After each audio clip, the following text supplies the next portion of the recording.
পিটিয়েছে। তারা security guard দিয়ে আমাদের উপর বেধড়ক পিটিয়েছে। আমি নিজেও সেই হামলার শিকার।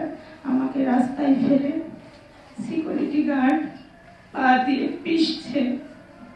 আমাদের অনেক বোনদের হিজাব বোরকা এবং ধাক্কাধাক্কি করছে।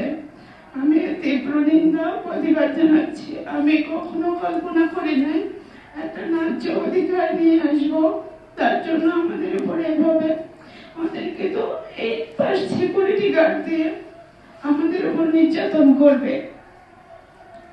আমরা সবাই অনেক মর্মাহত। শুধু আপনাদের কাছে আমাদের একটাই অনুরোধ, সত্যটা আপনারা তুলে ধরবেন।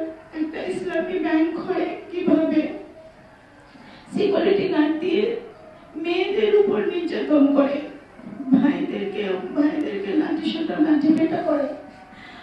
আমাদের কাছে সব প্রমাণ আছে, ভিডিও ফুটেজ আছে, ছবি আছে। আপনাদেরকে আমরা অবশ্যই সেটা দেখাবো কিভাবে পিটিয়েছে। আমাদের হাতে কিছুই ছিল না, কারণ আমরা শান্তিপূর্ণ একটা আন্দোলন করতে এসেছিলাম ন্যায্য অধিকার নিয়ে, চাকরিতে পুনর্বহাল করার জন্য।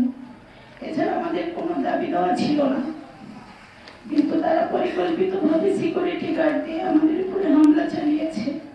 আমি নিজেও হামলার শিকার, আমার অনেক ভাই বোনের শিকার।